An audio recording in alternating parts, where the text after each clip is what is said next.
Hello there, welcome to a new video in my world of stuff. My name is this guy here. This video is a review of a film slightly outside my wheelhouse. If you've been looking at any of the content on this channel, you'll know that it's normally fantasy stuff, genre material, by and large sort of science fiction and horror, that sort of stuff. But this is a film I want to talk about because I think it's an important film, and I think it's a film which, if you get the chance to see it, you really should, because it's a terrific, old-fashioned, old-school British thriller, spy film, basically. Not the sort of thing, as I say, would normally attract my attention. And I'm very grateful to a bunch of friends of mine who were having a night out yesterday. It was actually an afternoon. We went to see it, the 4:30 screening, because we're all getting on a bit. We don't like late nights. And I say, this was selected by a friend of mine. I'm so glad she selected it, because I was aware of it and I thought it sounded okay, but I thought I'll never watch a film like this because it's got no spaceships or aliens in it. It's called The Courier. It's directed by Benedict Cumberbatch, whose previous film was On Chesil Beach a couple of years ago, which was an adaptation of an Ian McEwan novel. I don't think it was a particularly well received film, but this is his sort of directorial sophomore effort, and I was thoroughly blown away by this film because it's a piece of living history. It's fairly recent memory for sort of some of us, and it's an interesting piece of history which I didn't really know anything about. Now, if you'd asked me a month ago, who's Greville Wynn? I would have racked my brains for a minute. I think, is he a spy in the 50s and 60s? Something to do with the Cold War, World War II maybe? But I didn't really know. And when I went to see this film, I didn't know very much about him, and I was very tempted to Google him the night before, and I'm very glad I didn't, because this would have spoiled the tension and drama of this really compelling, exciting, I'm going to say exciting, true life story. And it is a true story with obviously certain concessions for dramatic license. It stars Benedict Cumberbatch, so you know you're on a bit of a winner there, because he's one of our great actors at the moment, whether he's playing Sherlock or Doctor Strange or any other character you can mention that he's appeared in films and TV the last few years. He is a great performer, a terrific actor, and he plays a chap called Greville Wynn in the early 1960s, who's a normal businessman. He's quite well to do, he's quite well off, he's quite successful. He attracts the attention of the government security agencies, I suppose you'd call it the MI5. And this is at the time of the Cold War. Now, I sort of lived through this without realising it. The Suez Crisis, the Cuban Missile Crisis, rather. And I've seen this dramatised before in films. I think there's called 13 Days with Kevin Costner, which is a really dramatic retelling of the events of 1962, 63, and how close we came to nuclear annihilation, frankly, because at the time Khrushchev in Russia and Kennedy in America were saber-rattling. Both of them were boasting about their nuclear arsenal, and tensions were very high. And I genuinely think we sort of came that close to annihilation. It's sort of quite hard to think about it now and imagine how close we actually came to the end of the world. And what this story tells us is how important two men were in saving the world.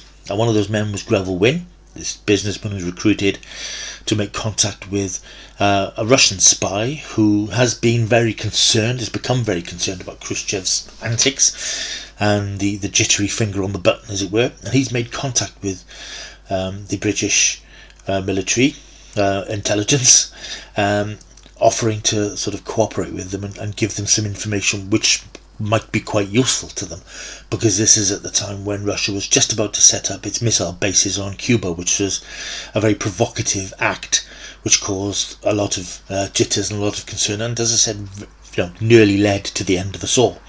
The spy's name is Oleg Penkovsky. It's not a name that rolls off the tongue. He contacts the British intelligence and says that he would like to assist them, on the basis that when he does assist them, he's then able to defect with his family and start up a new life in Europe.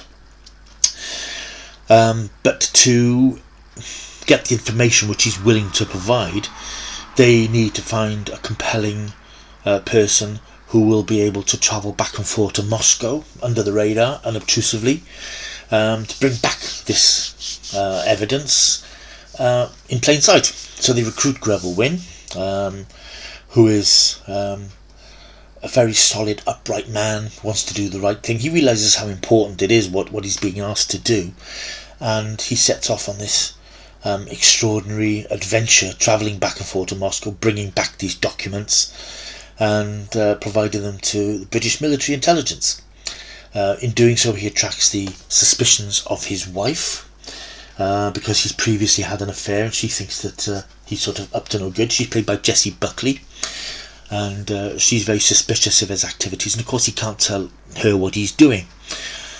And basically, as the story goes on, and I don't want to spoil it for you, because this is a film which I really, really am trying to encourage people to go and see, because it's so tense, especially if you don't know the history, and I didn't know the history. And I would say to you, if you do want to go and see this film, go in without looking up Greville Wynne. All you need to know is he's a spy in the Cold War at a very difficult time in East and West relations, and without going into the details, it all gets very tense and very dramatic. Things don't go according to plan all along the line.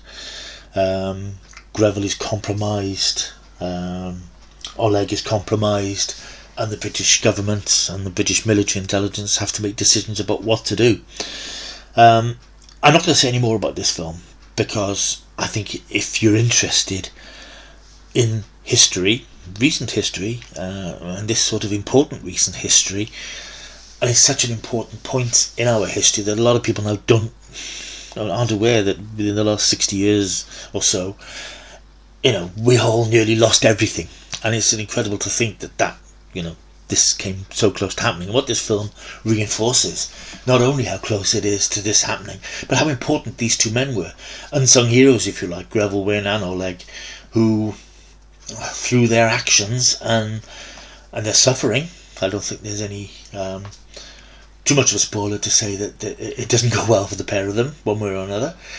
They saved the world.